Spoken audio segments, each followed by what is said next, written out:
Hi all, ಇದು ಹೋದ Saturday mini vlog. ನಾನು ಸ್ವಲ್ಪ ಲೇಟಾಗಿ ಅಪ್ಲೋಡ್ ಮಾಡ್ತಾ ಇದ್ದೀನಿ.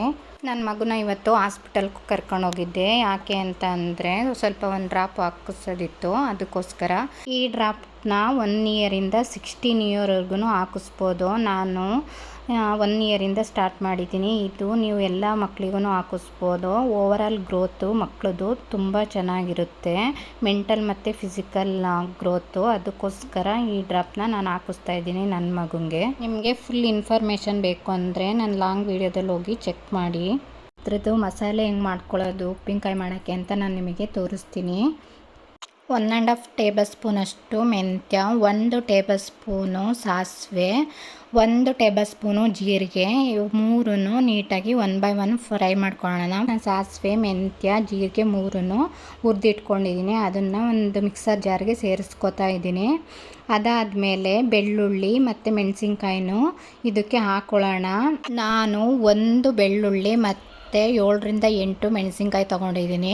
ಮೆಣಸಿನ್ಕಾಯಿ ತುಂಬ ಖಾರ ಇರುತ್ತೆ, ನೀವು ಖಾರದ ಪೌಡ್ರ್ ಆದರೂ ಹಾಕ್ಕೊಂಡು ಮಾಡ್ಕೋಬೋದು. ಬಟ್ ನಾನು ಮೆಣಸಿನ್ಕಾಯಲ್ಲಿ ಮಾಡ್ತಿದ್ದೀನಿ, ರುಚಿ ಚೆನ್ನಾಗಿ ಬರುತ್ತೆ ಅಂತ ಅಂದ್ಬಿಟ್ಟು. ನಮ್ಮ ಅಜ್ಜಿ ಇದೇ ಥರ ಮಾಡ್ತಿದ್ದು, ಅದಕ್ಕೋಸ್ಕರ ನಾನು ಮೆಣಸಿನ್ಕಾಯಿನ ಹಾಕ್ಕೊಂಡು ಮಾಡ್ತಾಯಿದ್ದೀನಿ.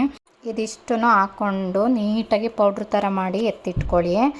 ಬಾಣಲೆನ ಒಲೆ ಮೇಲೆ ಕಾಯಕ್ಕಿಟ್ಕೊಳ್ಳಿ. ಇಷ್ಟು ಎಣ್ಣೆ ತಗೋತಾ ಇದ್ದೀನಿ, 1 ಲೋಟ 1.5 ಲೋಟದಷ್ಟು. ಸ್ವಲ್ಪ ಸಾಸಿವೆ, ಜಜ್ಜಿಟ್ಕೊಂಡಿರೋ ಬೆಳ್ಳುಳ್ಳಿ ಆ್ಯಡ್ ಮಾಡೋಣ. ಅದು ಈ ಥರ ಹಾಕಬೇಕು. ಬೆಳ್ಳುಳ್ಳಿ ಈ ಥರ ಒಂದು 2 ಮಿನಿಟ್ಸು ಫ್ರೈ ಆದಮೇಲೆ ಒಲೆನ ಆಫ್ ಮಾಡಿಬಿಡಿ. ಆಫ್ ಮಾಡಿಬಿಟ್ಟು ಒಂದು 5 ಮಿನಿಟ್ಸ್ ಹಾಗೆ ಬಿಟ್ಬಿಟ್ಟು ಪೌಡ್ರ್ ಮಾಡಿ ಇಟ್ಕೊಂಡಿದ್ವಲ್ಲ ಅದನ್ನು ಈ ಥರ ಮಿಕ್ಸ್ ಮಾಡ್ಕೊಳ್ಳಿ.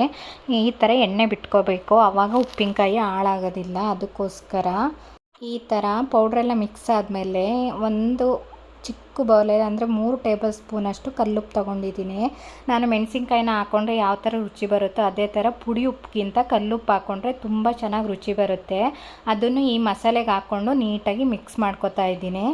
ಈಗ ಮಸಾಲೆನ ರೆಡಿ ಮಾಡಿ ಇಟ್ಕೊಂಡಿದ್ವಲ್ಲ ಆ ಮಾವಿನಕಾಯಿಗೆ ಎಲ್ಲ ಮಸಾಲೆನೂ ಈ ಥರ ಹಾಕ್ಕೊಂಡು ನೀಟಾಗಿ ಮಿಕ್ಸ್ ಮಾಡ್ಕೊಳ್ಳೋಣ.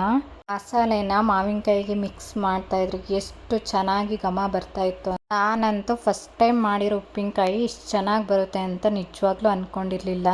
ನೀವು ಫುಲ್ ವಿಡಿಯೋ ನೋಡಬೇಕು ಅಂತಂದರೆ ನನ್ನ ಚಾನಲ್ಗೆ ಹೋಗಿ ಚೆಕ್ ಮಾಡ್ಬೋದು. ನಿಮಗೆ ಈ ವಿಡಿಯೋ ಇಷ್ಟ ಆದರೆ ನನ್ನ ಚಾನಲ್ನ ಸಬ್ಸ್ಕ್ರೈಬ್ ಮಾಡೋದು ಮರಿಬೇಡಿ. ಹಾಗೆ ನಿಮ್ಮ ಫ್ರೆಂಡ್ಗೂ ಶೇರ್ ಮಾಡಿ. Thank you for watching the video. Next ವಿಡಿಯೋದಲ್ಲಿ ಮತ್ತೆ ಸಿಗೋಣ.